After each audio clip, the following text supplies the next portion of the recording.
अज़ीज़ तलबा अस्सलाम वालेकुम। जैसे कि पिछली वीडियो में आपने जो है हज़रत उमर बिन अब्दुल अज़ीज़ के बारे में पढ़ा था, हमारा कुछ सबक इसमें रह गया था जिसकी अब हम पढ़ाई करेंगे। आपने गौर से सुनना है, अपनी किताब को सामने खोल के रखना है। आपको मैंने बताया कि ये सबक आपके सफ़ा नंबर 55, 56 और 57 पर मौजूद है।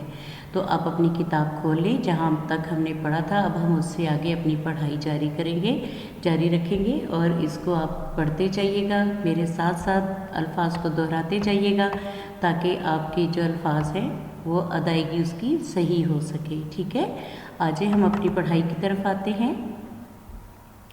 हमने ये पढ़ा था कि वो सलमान के मुशीर ख़ास थे। ठीक है, आगे हम पढ़ते हैं। सुलेमान ने अपनी ज़िंदगी में वली अहद का नाम ज़ाहिर किए बग़ैर बनु उमैया से सर्प मोहर लिफाफे पर बैत ले ली थी।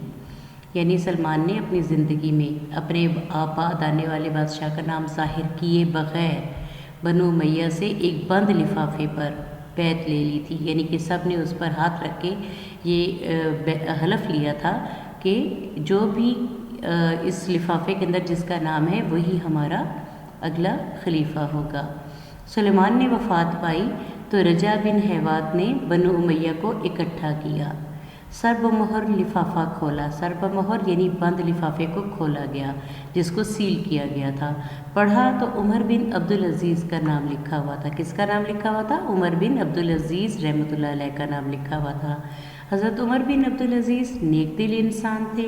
आपने अगले रोज़ अवाम को जमा किया और कहा, क्योंकि इनका ये काम था कि ये हमेशा अवाम की राय को अहमियत देते थे, तो उन्होंने क्या किया कि अगले दिन अवाम को जमा किया और उनसे कहा, लोगों, मेरी ख्वाहिश और अवाम की राय लिए बग़ैर मुझे खलीफा नामज़द किया गया, यानी खलीफा बनाया गया है। मेरी गर्दन में ज़िम्मेदारियों का जो तोग डाला गया है, यानी ज़िम्मेदारियों की जो जंजीर डाली गई है, मैं ख़ुद को इसका अहल नहीं समझता, यानी इसके काबिल नहीं समझता।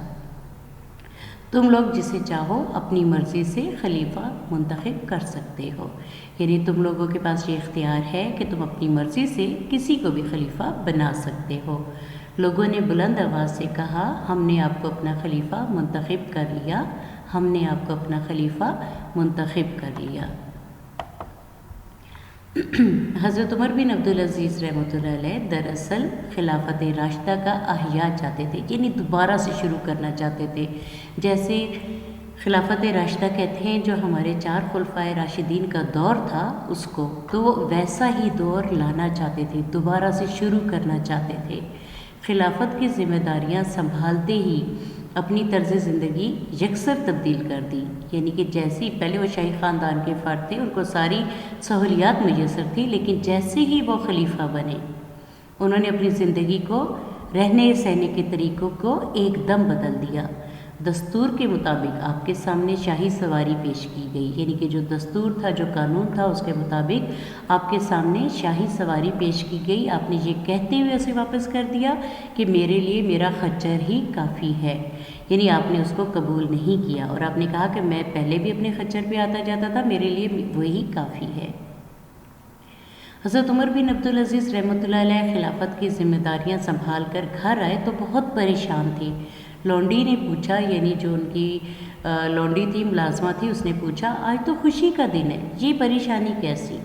आपने फरमाया, परेशानी क्यों ना हो, आज मशरिक़ व मग़रिब में उम्मत मुहम्मदिया का कोई फ़र्द ऐसा नहीं, यानी हज़रत मोहम्मद सल्लल्लाहु अलैहि वसल्लम की उम्मत का कोई फ़र्द ऐसा नहीं जो मुझसे अपना हक़ तलब ना कर रहा हो, यानी मुझसे अपना हक़ चाहता ना हो, चाहे उसने मुझे लिखा या नहीं लिखा और चाहे मुझसे हक़ तलब किया या नहीं किया, यानी उसने चाहे मुझसे हक़ मांगा है या नहीं मांगा, उसने लिखा है या नहीं लिखा, लेकिन अब ये मुझ पर फ़र्ज़ है कि मैं उनके हक़ूक़ जो है वो अदा करूँ। उसके बाद लौंडी से फरमाया, आज से तुम आज़ाद हो, जहाँ चाहो जा सकती हो। अपनी बीवी फ़ातिमा से कहा, अगर मेरे साथ रहना है तो खुशहाली नसीब ना होगी, चाहो तो मेके जा सकती हो, यानी अपने माँ बाप के घर जा सकती हो। वफ़ा शियार बीवी ने जवाब दिया, यानी वफ़ा निभाने वाली, साथ निभाने वाली बीवी ने जवाब दिया, खुशहाली में साथ दिया है तो तंगदस्ती में भी साथ रहूँगी, यानी जब खुशहाली में मैंने आपके साथ दिया है तो अब जब तंगदस्ती है यानी गुर्बत है तो तब भी मैं आपका साथ नहीं छोड़ूँगी। آپ سے شاہی استبل کے لیے خرچہ مانگا گیا، یعنی کہ شاہی استبل جہاں گھوڑے رکھے جاتے ہیں اس کے لیے خرچہ مانگا گیا، تو فرمایا تمام گھوڑے بیچ دو اور ان کی قیمت شاہی خزانے میں جمع کروا دو، یعنی مجھے ان گھوڑوں کی ضرورت نہیں ہے۔ اسی طرح محل کا قیمتی سامان اور قالین وغیرہ بھی فروخت کرنے کا حکم دے دیا، یعنی بیچ دینے کا حکم دے دیا۔ خلیفہ بننے کے بعد حضرت عمر بن عبدالعزیز رحمۃ اللہ علیہ کی زندگی نہایت سادہ ہو گئی، یعنی بہت ہی سادگی اپنے پسند کی اپنی زندگی گزارنے کے لیے۔ آخری وقت میں، یعنی جب ان کی موت کا وقت قریب آیا، کپڑوں کا صرف ایک جوڑا رہ گیا تھا، اسی کو دھو دھو کر پہنا کرتے تھے۔ مرض الموت کے بعد، یعنی جب ان کے موت کا وقت قریب تھا اور ایسی بیماری ان کو تھی کہ جس سے موت واقع ہو سکتی تھی، تو اس وقت مسلمہ بن عبد الملک نے آپ کی بیوی فاطمہ سے کہا، قمیص بہت میلی ہو چکی ہے، لوگ عیادت کو آتے ہیں، یعنی آپ کو پوچھنے کے لیے آتے ہیں، دوسری بدل دو۔ وہ خاموش رہیں۔ جب دوبارہ کہا تو فرمایا، خدا کی قسم اس کے علاوہ اور کوئی قمیض ہے ہی نہیں، یعنی آپ کے پاس اس وقت صرف ایک وہی قمیض تھی جو آپ کے زیب تن تھی، جو آپ نے پہنی ہوئی تھی، اس کے علاوہ اور کوئی قمیض نہیں تھی۔ آپ کا گھریلو ماحول بھی بہت سادہ تھا، گھر کے کام کاج کے لیے کوئی نوکرانی نہ تھی، یعنی کوئی خادمہ نہیں رکھی ہوئی تھی، تمام کام آپ کی بیوی خود کرتی تھی۔ اور بچوں، آپ کو پتہ ہے نا کہ گھر کے کام خود کرنا بہت بڑی بات ہے، اور یہ سنت رسول ہے کہ آپ صلی اللہ علیہ وآلہ وسلم بھی اپنے گھر کے کام خود کیا کرتے تھے۔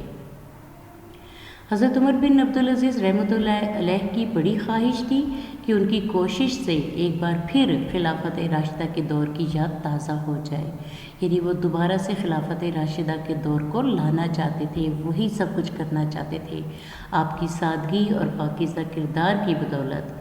امام شافعی رحمۃ اللہ علیہ نے آپ کو 5واں خلیفہ راشد کہا ہے، یعنی امام شافعی نے کیا کہا ہے؟ آپ کی سادگی کو دیکھتے ہوئے اور آپ کے پاکیزہ کردار کو دیکھتے ہوئے انہوں نے آپ کو 5واں خلیفہ راشد کہا ہے۔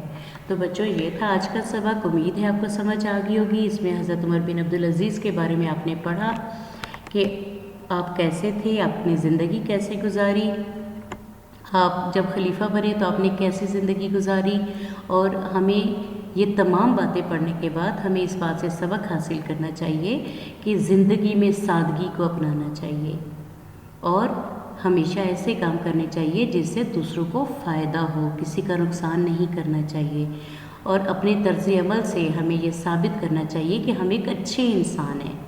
تو بچوں، امید ہے آپ کو اس سبق کی سمجھ آ گئی ہوگی۔ آپ نے اس چیپٹر کو 2 بار پڑھنا ہے، پڑھنے کے بعد آپ نے اس کو سمجھنا ہے کہ اس میں کہا کیا گیا۔ آپ کہانی کی صورت میں جب اس کو پڑھیں گے تو آپ کو یہ سب باتیں یاد رہیں گی۔ جہاں کہیں پہ کوئی بھی مشکل پیش آئے، آپ مجھ سے رابطہ کر سکتے ہیں، کبھی بھی کسی وقت بھی مجھ سے رابطہ کر سکتے ہیں، میں آپ کو اس سلسلے میں رہنمائی کروں گی۔ اپنے گھر میں رہیے گا، اپنے والدین کا بہت خیال رکھیے گا۔ اللہ حافظ۔